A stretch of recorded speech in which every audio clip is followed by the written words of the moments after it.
इसके बाद हमारा अगला टॉपिक क्या है, ठोसों में विद्युतीय गुण। ठोसों में क्या है कि विद्युतीय गुण जो है ये विद्युत चालकता के आधार पर समझा सकते हैं। ठोसों में विद्युतीय गुणों को किसके आधार पर, विद्युत चालकता, विद्युत चालकता के आधार पर समझा सकते हैं। जैसे देखना कि विद्युत चालकता एक राशि है, जैसे याद हो तो अपन ने 10th क्लास में जो है ओम के नियम पढ़े हैं, है ना। तो ओम के नियमों के आधार पर हमने विद्युत जो है प्रतिरोधकता को पढ़ा है, प्रतिरोधकता को पढ़ा है। तो यहाँ पर सिंपल सा है कि प्रतिरोधकता या विशिष्ट प्रतिरोध का जो मात्रक होता है वो होता है ओम इंटू मीटर। क्या होता है, ओम इंटू मीटर। और इसको हम किससे प्रदर्शित करते हैं, रो से, है ना। इसको हम किससे प्रदर्शित करते हैं, रो से। तो यहाँ पर देखना कि विद्युतीय चालकता जो है इसको हम के से, ये एक साइन है कप्पा, जिसके आधार पर इसे समझा सकते हैं।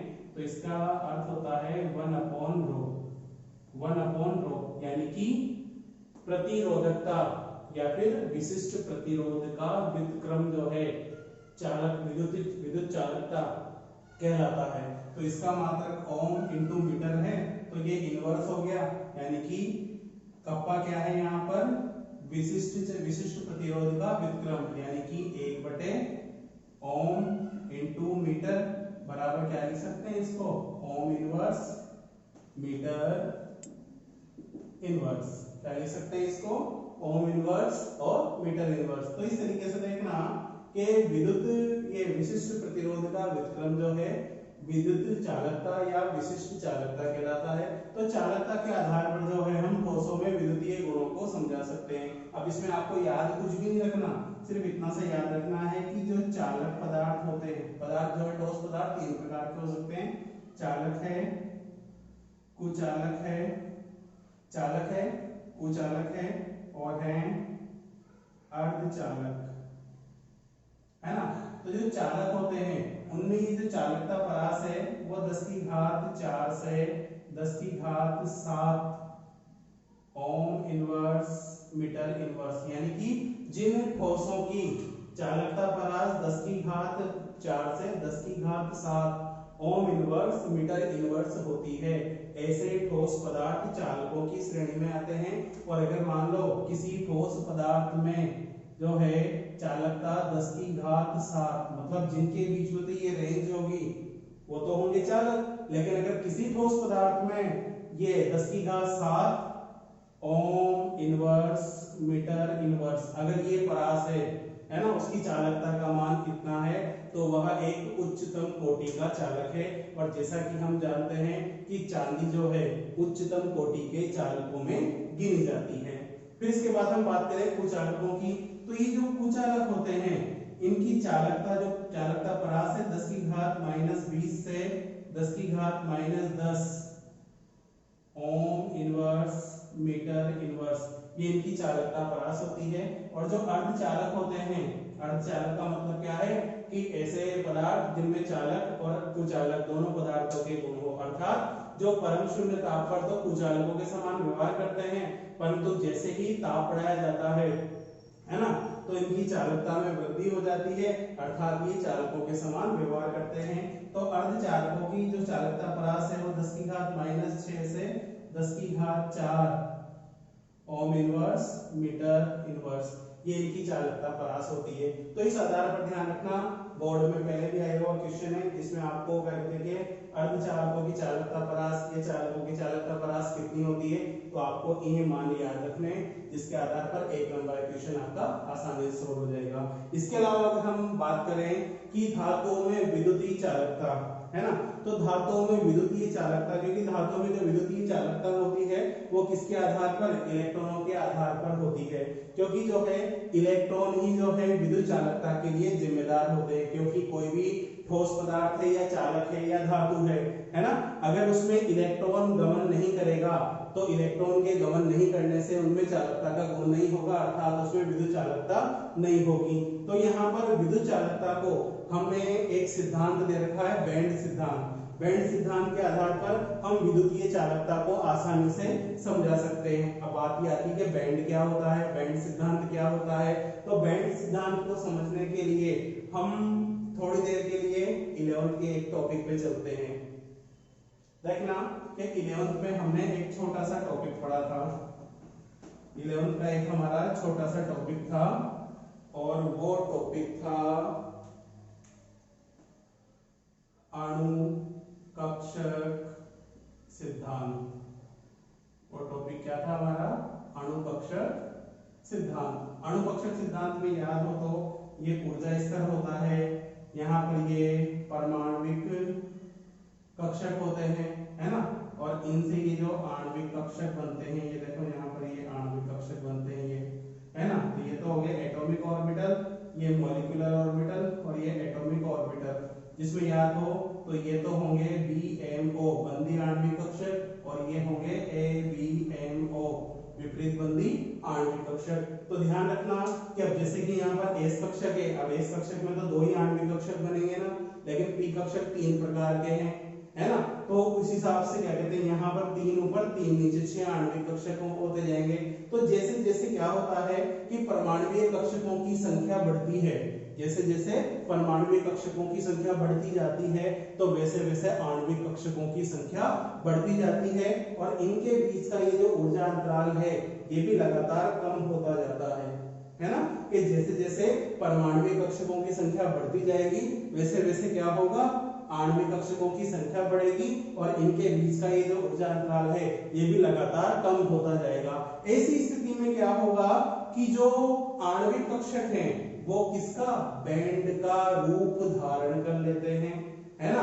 और इन आणविक कक्षकों के संयुक्त होने से जो एक संरचना, एक बड़ी संरचना का निर्माण होता है उसे बैंड कहा जाता है। और ये जो बैंड हैं ये 2 प्रकार के होते हैं। ये जो बैंड है वो कितने प्रकार के होते हैं, 2 प्रकार के।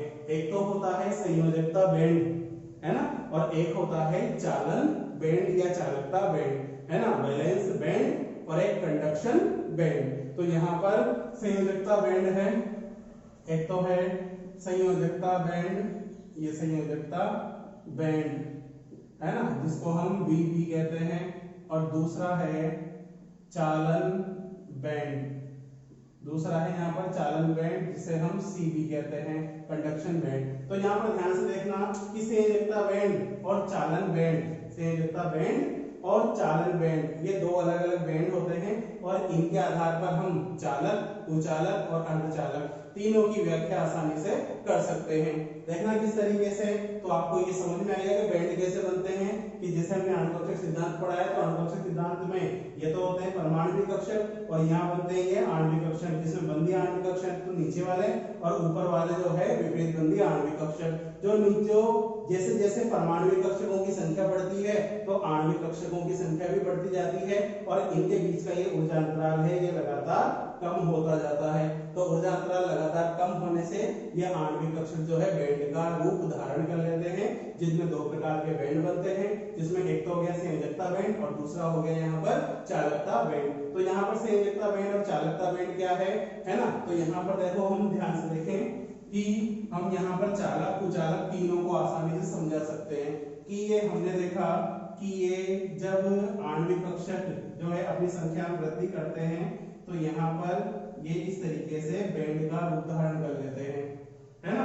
तो ये नीचे वाला जो बैंड है ये तो होता है संयोजकता बैंड, नीचे वाला जो बैंड है वो होता है संयोजकता बैंड और ऊपर वाला जो बैंड होता है वो होता है चालकता बैंड, है ना।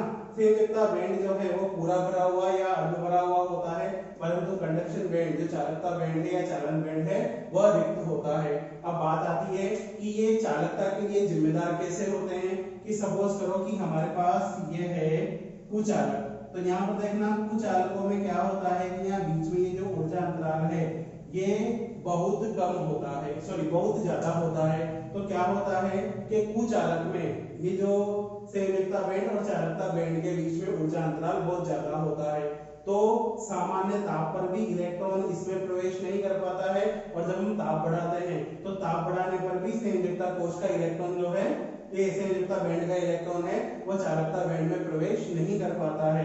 ऐसी स्थिति में ये पदार्थ कुचालकों के समान व्यवहार करते हैं। किसके समान?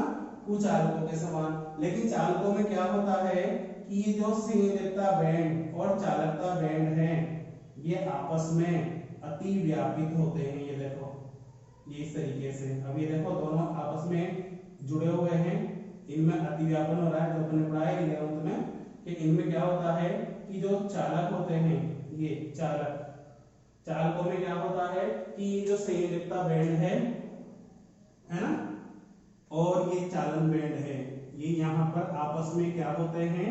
अति व्यापित होते हैं, जिसके कारण क्या है सामान्य ताप पर भी जो है संयोजकता बैंड का इलेक्ट्रॉन चालकता बैंड में आसानी से गमन कर जाता है और इसलिए जो है ये चालक के समान व्यवहार करते हैं। तो चालकों की चालकता को बैंड सिद्धांत के आधार पर कैसे समझा सकते हैं कि चालकों में क्या होता है संयोजकता बैंड और चालकता बैंड दोनों एक दूसरे में अतिव्यापित होते हैं, जिसके कारण क्या होता है संयोजकता बैंड का इलेक्ट्रॉन आसानी से चालकता बैंड में प्रवेश कर जाता है और इन पदार्थों की चालकता होती है और ये चालकों के समान व्यवहार करते हैं। तो कुचालकों में तो ये ऊर्जा अंतराल बहुत ज्यादा है, तो सामान्य ताप पर भी इलेक्ट्रॉन इस बैंड से इस बैंड में प्रवेश नहीं करता है ना, और ताप बढ़ाने पर भी इलेक्ट्रॉन इस बैंड से इस बैंड में प्रवेश नहीं करता है, इसलिए ये कुचालकों के समान व्यवहार करते हैं। परंतु जो अर्धचालक होते हैं सेमीकंडक्टर, अर्धचालक जो है सेमीकंडक्टर, उनमें क्या होता है कि जो संयोजकता बैंड है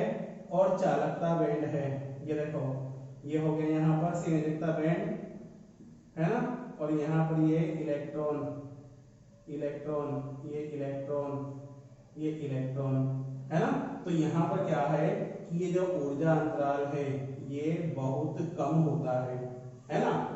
क्या होता है कि जो अर्धचालक होते हैं अर्धचालक, तो अर्धचालकों में क्या होता है कि ये जो संयोजकता बैंड है और ये चालकता बैंड है सीबी, इनमें क्या होता है ऊर्जा अंतराल बहुत कम होता है। तो परम शून्य ताप पर तो क्या होता है संयोजकता बैंड का इलेक्ट्रॉन जो है वो चालकता बैंड में प्रवेश नहीं कर पाता है, इसलिए ये कुचालक के समान व्यवहार करता है। परंतु ताप बढ़ाने पर ये जो इलेक्ट्रॉन है वो किसमें, ताप बढ़ाने पर संयोजकता बैंड का जो इलेक्ट्रॉन है वो चालकता बैंड में प्रवेश कर जाता है, इसलिए ताप बढ़ाने पर ये पदार्थ जो है चालकों के समान व्यवहार करते हैं और ऐसे पदार्थ अर्धचालक कहलाते हैं। तो ध्यान रखना, एक बार बोर्ड में भी आया क्वेश्चन है कि अर्धचालकों की चालकता को बैंड सिद्धांत के आधार पर समझाइए। तो आप कैसे समझा सकते हो कि जो अर्धचालक होते हैं उनमें संयोजकता बैंड और चालकता बैंड के मध्य ऊर्जा अंतराल बहुत कम होता है, इसलिए परम शून्य ताप पर क्या होता है कि संयोजकता बैंड का इलेक्ट्रॉन चालकता बैंड में प्रवेश नहीं कर पाता है, इसलिए ये कुचालक के समान व्यवहार करते हैं। परंतु जैसे ही ताप बढ़ाया जाता है तो ताप बढ़ाने पर संयोजकता बैंड का इलेक्ट्रॉन चालकता बैंड में प्रवेश कर जाता है और ये पदार्थ किसके समान, कुचालकों के समान चालकों के समान व्यवहार करने लगते हैं। तो ऐसे पदार्थ अर्धचालक कहलाते हैं। तो इस तरीके से कुचालक, चालक और अर्धचालक तीनों को हम बैंड सिद्धांत के आधार पर आसानी से समझा सकते हैं। ठीक है, तो आज की क्लास हम इसमें इतना से रखेंगे और अगली क्लास में हमारे पास एक टॉपिक है अर्धचालक सेमीकंडक्टर। ये क्या है थोड़ा सा डिटेल से दे रखा है और मुश्किल से 2 लेक्चर और होंगे जिसमें अपना ये चैप्टर भी खत्म हो जाएगा। इसके बाद फिर हम नए चैप्टर के बारे में बात करेंगे।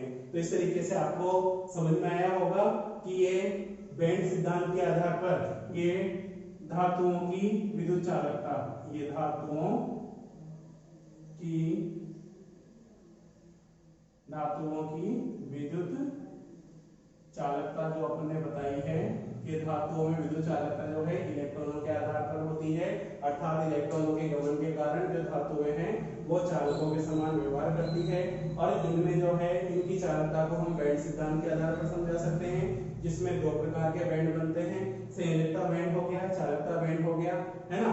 संयोजकता बैंड भरा हुआ होता है, या तो पूरा भरा हुआ होता है या फिर जो है अपूर्ण भरा हुआ होता है, जबकि चालकता बैंड जो है पूर्ण रूप से रिक्त पाया जाता है ना। तो क्या होता है कि कुचालकों में इन दोनों बैंड के मध्य ऊर्जा अंतराल बहुत ज्यादा होता है, तो सामान्य ताप पर या परम शून्य ताप पर दोनों ही स्थितियों में जो है इलेक्ट्रॉन से इलेक्ट्रा बैंड से चालकता बैंड में प्रवेश नहीं कर पाता है और ये कुचालकों के समान व्यवहार करते हैं। परंतु चालकों में क्या होता है कि दोनों बैंड एक दूसरे में अतिव्यापित होते हैं, जिसके कारण क्या होता है कि इलेक्ट्रॉन जो है से इलेक्ट्रा बैंड से इलेक्ट्रॉन चालकता बैंड में आसानी से गमन करता है और आसानी से गति कर सकता है और ये चालकों के समान व्यवहार करने लगते हैं। जबकि अर्धचालकों में जो है दोनों बैंड के मध्य ऊर्जा अंतराल बहुत ही कम होता है, बहुत ही न्यून होता है। तो परम शून्य ताप पर तो ये कुचालक के समान व्यवहार करते हैं, परंतु ताप बढ़ाने पर इनमें से इलेक्ट्रा बैंड का इलेक्ट्रॉन चालकता बैंड में प्रवेश कर जाता है, अर्थात ये जो है चालकों के समान व्यवहार करने लगते हैं और ऐसे पदार्थ जो है अर्धचालक कहलाते हैं, जो परम शून्य ताप पर तो कुचालक के समान परंतु ताप बढ़ाने पर चालकों के समान व्यवहार करते हैं। ऐसे पदार्थ अर्धचालक कहलाते हैं। इसके बाद जो है हमारे अर्धचालकों का जो है एक मेजर टॉपिक है, तो अर्धचालकों के हम मेजर टॉपिक को हम अगली क्लास में डिस्कस करेंगे।